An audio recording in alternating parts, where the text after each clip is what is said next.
Del libro Cómo venderse a sí mismo, del autor Elmer Weller. Capítulo 9. El secreto de Will Rogers. Una mágica e irresistible manera de ganarse amistades. Si se emplea, incluso los criminales más empedernidos pueden ser convencidos. Jamás he dejado de simpatizar con ningún hombre, dijo una vez Will Rogers.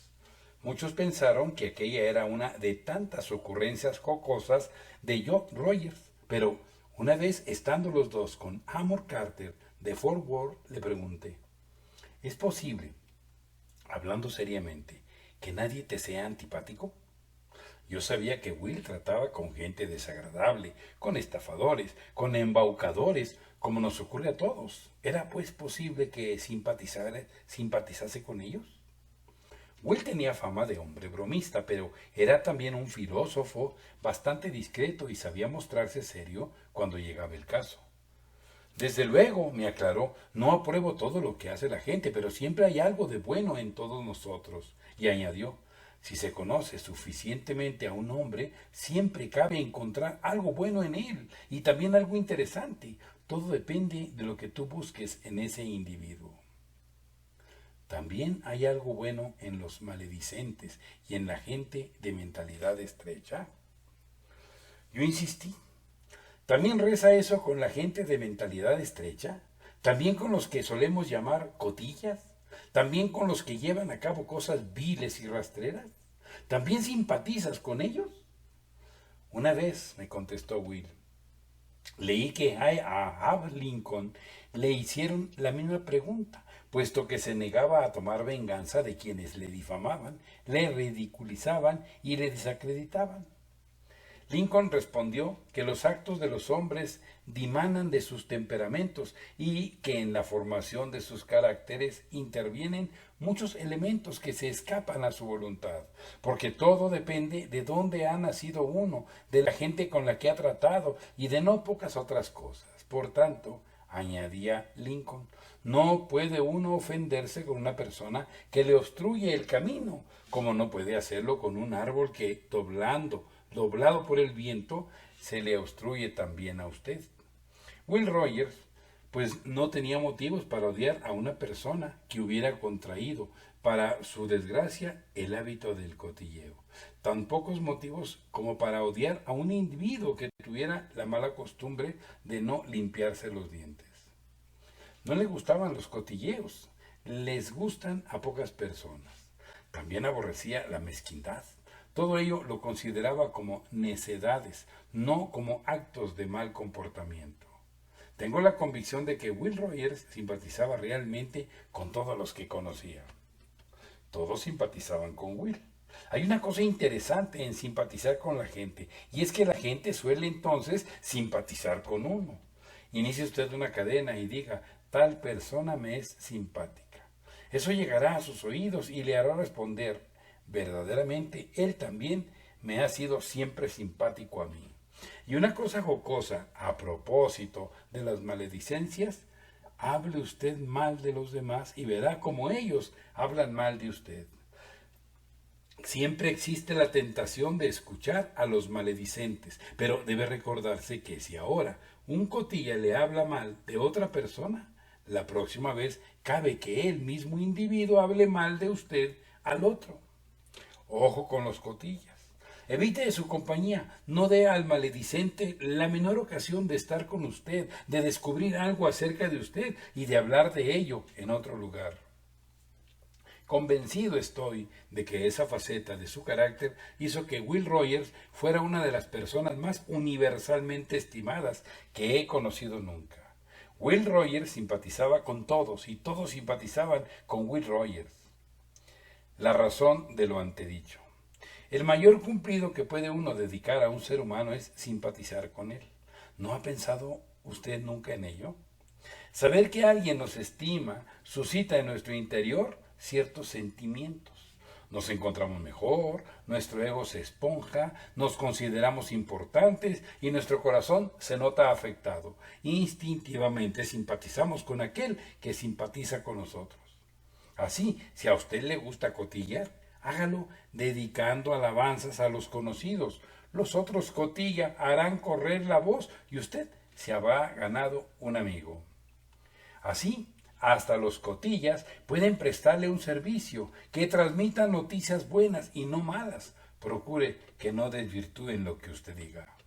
Y si quiere usted atajar las habladurías que sobre usted circulen, utilice el método predilecto de Walter Winchell.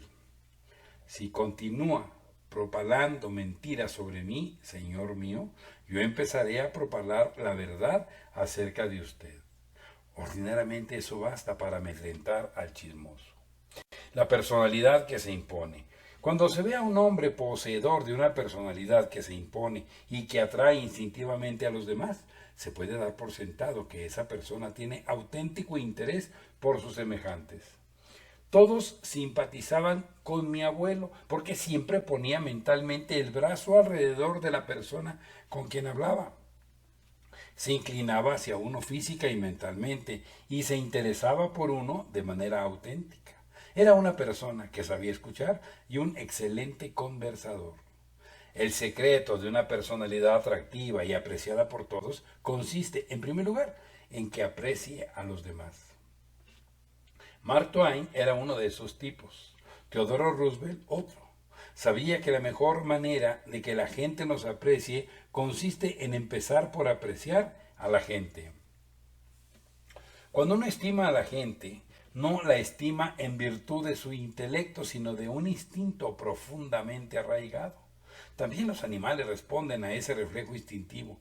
Todo deportista sabe que los perros y los caballos conocen intuitivamente quién quiere a los animales y quién no.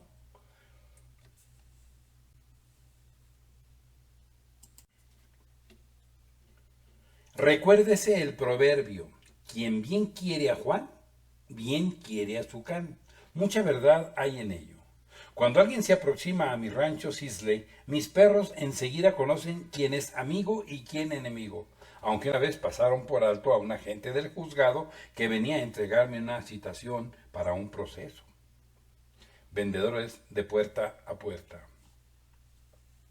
Wally Powell, director de la Escuela de Vendedores de la Hoover Company, me ha dicho a menudo en nuestras charlas al amor de la lumbre que los perros le quieren a él porque él los quiere a ellos. Cuando un agente de ventas llegaba con el informe de que había sido arrojado de una casa por un perro avieso, Wally iba en persona y no le sucedía nada. Le pregunté su secreto y me respondió: me gustan los perros. Wally Powell usaba su poder sobre los animales para conseguir ventas. Tan pronto como entraba en una casa, buscaba un perrillo, un gatito o un canario. Si era gato o perro, preguntaba su nombre. Luego jugaba un rato con el animal y la dueña de la casa. Al ver lo bien que se portaba el hombre con su perro o gato, le atendía con interés. De tratarse de un canario, Wally inquiría si cantaba. Naturalmente a todas las mujeres les gusta afirmar que sus canarios cantan, y ello era un buen principio para el agente de ventas que deseaba colocar un aspirador de polvo.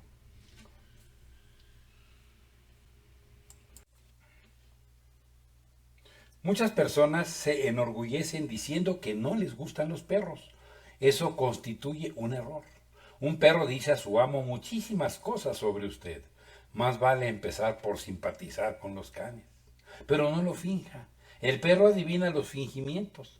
Albert Payson Terhune, el gran escritor que tanto ha estudiado a los perros, así lo afirma. Tiene usted que simpatizar sinceramente con los perros o con cualquier otro animal. Si finge usted que ama a los caballos, cualquiera de ellos podría probar ante las gentes que miente usted.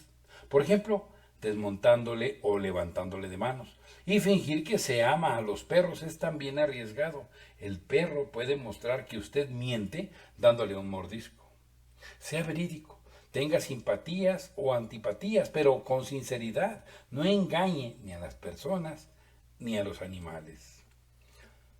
El profesor de la escuela dominical que tenía suaves modales.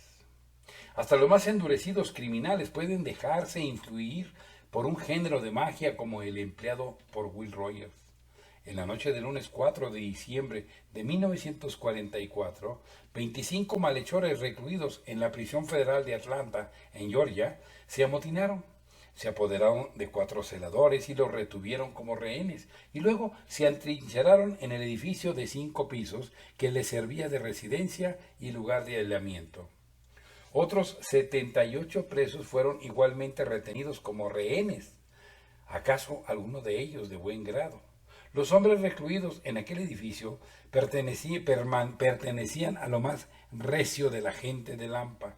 Tan incorregibles se les consideraba que, aislados de los otros 1900 presos, comían, dormían y trabajaban solos en aquel pabellón.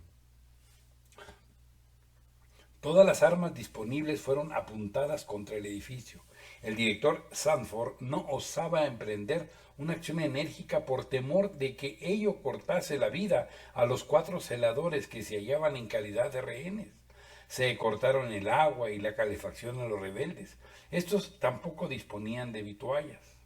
El miércoles por la tarde no daban signo alguno de flaquear en su actitud. Por el contrario, enviaron al director un ultimátum anunciándole que si no se les servía comida a las 5 de la tarde, arrojarían desde el tejado del edificio a 2 compañeros de prisión que eran espías alemanes. La labor persuasiva de Morgan Blake. Los amotinados pidieron después que se les permitiera hablar con Morgan Blake, un redactor del Journal de Atlanta. Muchas veces Blake había dirigido los oficios religiosos dentro de la penitenciaría. Aquellos hombres solían también escuchar sus charlas radiadas de los domingos a través de la WSB, en las que disertaba sobre la Biblia desde el tabernáculo baptista. Hacía más de 20 años que Blake había determinado ayudar a los descarriados y a los hombres sumidos en tribulación donde quiera que los hallase, y cuando predicaba a los condenados en la penitenciaría, procuraba no darles la impresión de que les consideraba inferiores o despreciables. Parafraseando al doctor Johnson, solía decir: yo, si no fuera por la gracia de Dios, debería estar en igual lugar que vosotros, porque hayáis cometido errores, no dejáis de ser buenos. Aquello era nuevo para los presidiarios, un hombre que no los despreciaba, incluso parecía estimarles y querer ayudarlos en lo posible. Por lo cual, los amotinados pidieron que se les dejase hablar con Blake, negándose a negociar con ningún otro. Y se resolvió llamar a Blake. Llega Blake. El director de la sección federal de prisiones, James V. Barrett, de Washington, conferenció presurosamente con Stanford y ambos resolvieron llamar a Blake. Aquel periodista de 55 años, hombre de suaves maneras y profesor de la escuela dominical, acababa de asistir al entierro de su madre, pero acudió al penal inmediatamente. Acercóse inerme al edificio donde se guarecían los amotinados. Rompió el hielo recordando a los revoltosos su espléndido historial durante la guerra, en el curso de la cual ganaron $4.900.000 para el gobierno federal y 959 millones para sí mismos, fabricando mochilas, tiendas de campaña y otros útiles necesarios para las Fuerzas Armadas. Desde el principio les dije, explica Blake, que los reclusos de la prisión federal de Atlanta habían obtenido la admiración de la nación entera por su magnífica contribución al esfuerzo bélico. Fervientemente deseo, seguí, que no persistáis en vuestra rebelión, lo que constituiría una mácula para la institución y disgustaría muchísimo a la mayoría de los demás que aquí se encuentran entre rejas. Los rebeldes le escucharon con expresión impetérrita. Al fin uno dijo: ¿por qué no entra aquí, Blake? Le prometemos no tocarle un solo pelo de la cabeza. Aquí dentro estará mejor. Los ojos de Blake chispearon de una manera característica en él. Gracias por la invitación, dijo, pero me encuentro bien aquí. Los hombres miraron a Blake, que tiritaba bajo el frío de la mañana y tenía el rostro amoratado, y empezaron a reír. Como yo también reí, agrega Blake, la tensión empezó a disminuir. ¿Cómo se dieron los reclusos? Los rebeldes dijeron a Blake que habían sido maltratados en la prisión y que estaban dispuestos a rendirse a él si escuchaba sus quejas y escribía un artículo reproduciéndolas.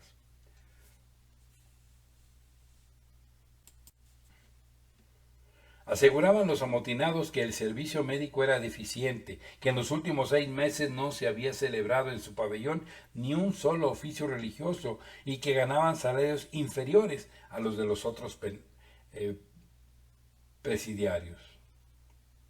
Añadieron que estaban injustamente instalados al lado de varios saboteadores nazis a los que tenían que escuchar sus alabanzas de Hitler, que se hallaban incomunicados con el mundo exterior y que no podían hacer ejercicio ni gozar de diversiones idóneas. Al día siguiente, Black publicó las reclamaciones de los presos y les llevó 5 ejemplares del Journal de Atlanta. Cuando les mostró su artículo en primera página, los sublevados se rindieron a Blake y le entregaron las llaves del pabellón. Y así, un pobre maestro de la escuela dominical, sin armas y con un peso físico que no llegaba a los 60 kilos, consiguió entregar cientos de peligrosos amotinados al director Sanford. Porque era un hombre dúctil, de buenas maneras, de palabras suaves, y sabía simpatizar con todos, incluso con los criminales. Él, que sabía encontrar en todos algo bueno, logró lo que ni los fusiles, ni la fuerza, ni las amenazas habían conseguido. Ni el hambre, ni el frío, ni el temor a castigos muy severos atemorizaron a los revoltosos, pero les convencieron las palabras de un hombre que veía algo bueno incluso en los delincuentes más abyectos. Francis Bidley, fiscal general de Washington, elogió lo realizado por Blake y reconoció que a él se debía el rescate de los 4 celadores y que se reprimiera el motín. Blake ha solucionado la situación, dijo. Esto acredita que, como afirma Will Rogers, la gente simpatiza con quien simpatiza con ella y sabe corresponder a lo que por ella hacen otros. Los animales reaccionan también instintivamente ante los humanos, y reaccionan los más empedernidos criminales, y reaccionan los maledicentes y los cotillas callejeros, porque hasta se sienten forzados a ello cuando uno los trata con amabilidad. En resumen, formulemos esta regla práctica. La mejor manera de que la gente simpatice con nosotros es procurar desarrollar un genuino y sincero interés por la gente. La simpatía crea simpatía.